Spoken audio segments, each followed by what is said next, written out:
సుమన్ టీవీలో మీ personal and business promotions కోసం కింది నెంబర్కి కాంటాక్ట్ చేయండి.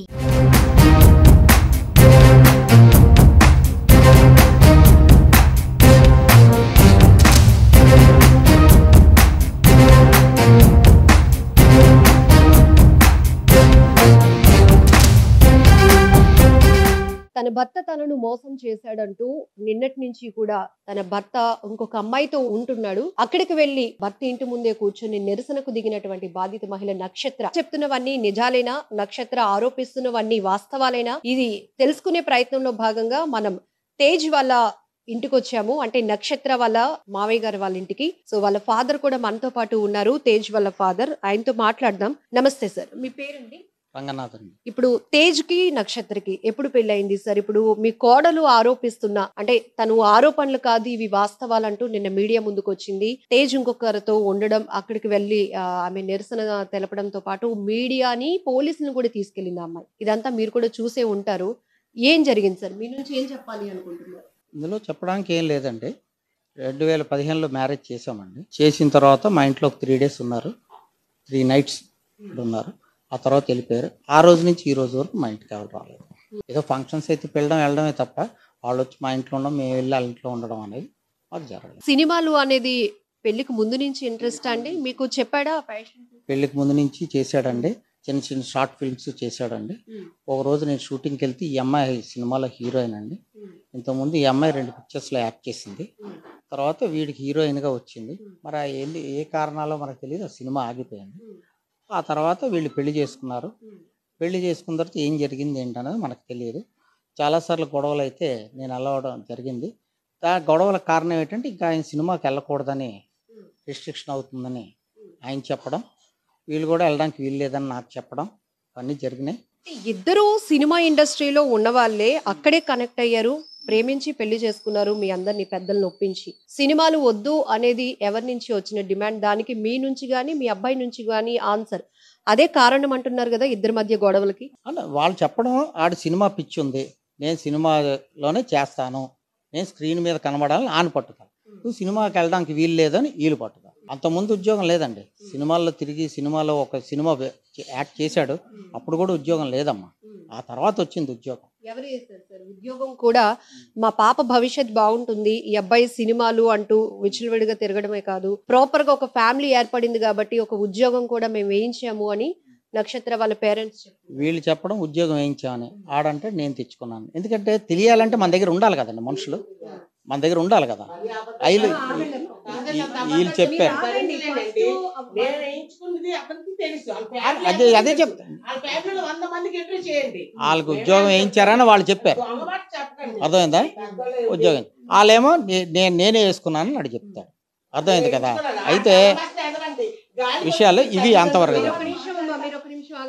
ఇప్పుడు సార్ కట్నం కూడా ఇచ్చాము, ఒక ఫ్లాట్ ఇచ్చాం, 20 లక్షల కారు ఇచ్చామని చెప్తున్నారు. అంటే మా పాప భవిష్యత్తు బాగుండాలి కాబట్టి, అతను వాళ్ళ నాన్నగారు కూడా సెంట్రల్ గవర్నమెంట్ ఎంప్లాయీ కాబట్టి కావాల్సినవన్నీ ఇచ్చాము, సినిమా తీసేందుకు కూడా ఒక 15 లక్షల రూపాయల బడ్జెట్ కూడా పెట్టామని వాళ్ళు చెప్తున్నారు. ఇవన్నీ మీకు తెలుసా లేదంటే తెలియదా? నాకు రూపాయి కట్నం మేము తీసుకోలేదండి. ఇప్పుడు మా ఫాదర్ చనిపోయారు ఉన్నప్పుడే మేము రూపాయి కట్నం తీసుకోలేదు. వాళ్ళు కారు ఇచ్చామంటున్నారు, ఆహా అనుకున్నాం. ఇల్లు ఇచ్చామన్నారు, ఆహా అనుకున్నాం. అల్లుడికి ఇచ్చుకున్నారు అనుకుంటున్నాం. అంతేగాని నాకు ఇచ్చారు చేసుకున్నారు ఇచ్చుండొచ్చు, ఎందుకంటే వాళ్ళకు ఉంది కాబట్టి ఇచ్చారు. నాకు లేదు, నేను తండ్రిగా చూసుకున్నారా సార్ ఆర్థికంగా? అంటే కూతుర్ని ఇచ్చినందుకు అల్లుడికి అన్ని బాగానే చూసుకున్నారా? నేను ఒక విషయం చెప్పాలి, ఇక్కడ చూసుకున్నారా లేదా అన్నది చూసుకుంటారు. ఎవరు అల్లుడిని ఎవరు చూసుకోకుండా వదిలేరు. బట్ 3వ రోజు వెళ్ళిపోయిన తర్వాత ఏం జరుగుతుంది అన్నది మనకు తెలియదు. పెళ్లి అవ్వకముందు నుంచి ఈ రకమైన అలవాట్లు ఉన్నాయా మీ అబ్బాయికి? పెళ్లి అయిన తర్వాత మారాడా, లేకపోతే సినిమాలు తర్వాత ఆ అబ్బాయి బిహేవియర్ లో చేంజెస్ వచ్చాయి? ఏం గమనించారు అసలు? పెళ్ళి అవ్వకముందు నా కొడుకు ఏవి లేవండి, ఎలాంటి అలవాట్లు లేవు. పెళ్ళి అయిన తర్వాత గొడవలు వచ్చాయి. గొడవలు దేనికి వచ్చాయంటే సినిమాకి వచ్చాయి. అంటే ఇవన్నీ కారణం సినిమాలోకి వెళ్ళాక ఇవన్నీ స్టార్ట్ అయ్యాను. సినిమాలోకి వచ్చిన తర్వాత ఎలాంటి చేంజెస్ చూసారు మీ అబ్బాయిలో? చేంజెస్ చూడడానికి నేను నా దగ్గర ఉంటే కదా చేంజెస్ చూడడానికి. గొడవలు అవుతున్నాయంటే వెళ్ళడం, ఇద్దరిని సంజయించడం, రావడం. రాత్రి పెళ్లి వేరే సార్. పెళ్లి తర్వాత 3 రోజుల పాటు మాత్రమే కొడుకు కోడలు నా దగ్గర ఉన్నారు, తర్వాత లేరు కాబట్టి వాళ్ళ కోసం నేను ఏమి చెప్పలేకపోతున్నాను అంటున్నారు ఒక తండ్రిగా మీరు. కానీ సినిమాలు అనేవి పెళ్లికి ముందు నుంచి ఉన్నాయి. సినిమాల్లో ఇష్టపడి పెళ్లి చేసుకున్న వాళ్ళే వీళ్ళిద్దరు. సినిమాల్లోనికి వచ్చిన తర్వాత కాస్త లగ్జరీ లైఫ్ కి అలవాటు పడ్డాడు అని మీ మిసెస్ కూడా చెప్పారు, అంటే తల్లి. సో దీన్ని మీరేం చెప్తారు? లగ్జరీకి అంటే మరి నేను దానికి సమాధానం ఏం చెప్పలేను. లగ్జరీకి అలవాటు పడ్డాడో చేస్తున్నాడో ఏంటన్నది తండ్రికి తెలియాలి కదా. తండ్రి షూటింగ్లకి వెళ్ళలేదు, వాళ్ళని అడగండి. ఆ పిల్ల కూడా షూటింగ్లు ఉంటుంది, నేనే షూటింగ్లకి అట్లా వెళ్ళలేదు. ఒకసారి రూమ్ లో వీళ్ళిద్దరిని చూశాను, హీరో హీరోయిన్. దట్స్ ఆ రోజు నుంచి ఈ రోజు వరకు నేను ఎప్పుడు వెళ్ళలేదు షూటింగ్. ఎందుకంటే నేను చెప్పాను నా కొడుకు, నాన్న మనకు అంత కెపాసిటీ లేదు, తట్టుకోలేము, వద్దు నాన్న. లేదు నాన్న నాకు సినిమా లేదు అన్నాను. ఓకే. నక్షత్ర ఎలాంటి అమ్మాయి సార్? మీ కోడల గురించి చెప్పాలంటే మీరు ఏం చెప్తారు? నిన్న ఫోన్ లో కూడా అత్తయ్య మీ అబ్బాయి ఇలా చేస్తున్నాడు, అత్తయ్య మీ అబ్బాయి ఇంకొకరితో ఉంటున్నాడు, నాకు నా కూతురికి అంటే మీ కోడలనైనా నాకు మనవరాలకు అన్యాయం చేశాడు అత్తయ్య అంటే ఆమె బాగా రెస్పాండ్ అయ్యారు. అంటే మీ భార్య చాలా మంచిదాను కదమ్మా, నీకు సపోర్ట్ గా మేము ఉంటాము, అత్తయ్య మామయ్యగా మేమిద్దరం నీకు సపోర్ట్ గా ఉంటాం, వాడు ఇలాంటి అలవాట్లకి గురయ్యాడు అన్నది కూడా మేము నమ్మలేకపోతున్నాము, ఖచ్చితంగా దీని మీద ఒక డిస్కషన్ చేసిన తర్వాత స్టెప్ తీసుకుందామమ్మా, నువ్వు ధైర్యంగా ఉండు అని కూడా మీ వైఫ్ అంటే మీ కోడలు గారితో మాట్లాడారు. మామయ్యగా మీరేం చెప్తారు? నిన్నటి నుంచి జరుగుతున్నదంతా కూడా మీరు టీవీలో కూడా చూసి ఉండొచ్చు. మీరు అంటున్నారు నా దగ్గర నా కొడుకు లేడు, కోడలు లేదు కాబట్టి నేను వాళ్ళ కోసం ఏమీ చెప్పలేకపోతున్నానని. ఒక నిమిషం సార్, నిన్న మీడియాలో అతను ఈ అమ్మాయి తలుపు కొట్టగానే ఆ అమ్మాయితో ఉండడం చూసింది, పోలీసులు కూడా ఉన్నారు, మీడియా కూడా ఉంది సాక్ష్యంగా. మీ అబ్బాయి చెప్పాడు షీ ఈజ్ మై వైఫ్ అన్నాడు. సో ఆ స్టేట్మెంట్ తో మేమంతా అవాక్ అయ్యాం. డైవర్స్ కూడా ఇవ్వకుండా షీ ఈజ్ మై వైఫ్ అని ఒక అమ్మాయిని చెప్పాడు. అంతలోనే మళ్ళీ ఒక 5 నిమిషాల్లో స్టేట్మెంట్ మార్చాడు. ఇది సినిమా ఆఫీస్, నా పర్సనల్ ఆఫీస్, ఏది బ్యానర్ కూడా ఉండదు. ఈ అమ్మాయి ప్రాజెక్ట్స్ కోసం వచ్చింది. ఈ అమ్మాయి కాదు, చాలా మంది వచ్చి వెళ్తూ ఉంటారు ప్రాజెక్టుల కోసమని. ఇక్కడ ఒక 5-10 నిమిషాల వ్యవహారం తేడాలోనే 2-3 రకాల స్టేట్మెంట్లు మీ అబ్బాయి నుంచి చూసాం సార్. సో మీరు కని పెంచున్నారు కాబట్టి మీ అబ్బాయి కోసం మాకన్నా మీకే బాగా తెలుస్తోంది. దీన్ని ఎలా చూస్తారు? మై వైఫ్ అంటే ఒక భార్య ఉంది, ఒక పాప ఉంది, డైవర్స్ కూడా అవ్వలేదు, ఇంకొక అమ్మాయిని ఎవరినో షీఈ్ మై వైఫ్ అనే స్టేట్మెంట్ మీడియా ముందు ఇవ్వటాన్ని ఎట్లా ఇవ్వకూడదు అలా స్టేట్మెంట్. కానీ మీకు స్టేట్మెంట్ ఇచ్చాడు, కానీ నా చేతుల్లో లేనిది ఇది. వాళ్ళు నా దగ్గర ఉంటే ఇరువైపుల నుంచి వాళ్ళకి ప్రాబ్లం వస్తే వాళ్ళు నన్ను కన్సల్ట్ చేస్తే నేను యాక్షన్ తీసుకుంటాను. ఇప్పుడు వరకు నాకు ఏవీ చెప్పకండి, ఇన్ని సంవత్సరాలు అయిపోయిన తర్వాత ఇప్పుడు వచ్చి నీ కొడుకు ఎలాంటోడు మీ కోళ్ళు ఎలాంటిది అంటే నేను ఏం సమాధానం చెప్తాను? There is no answer.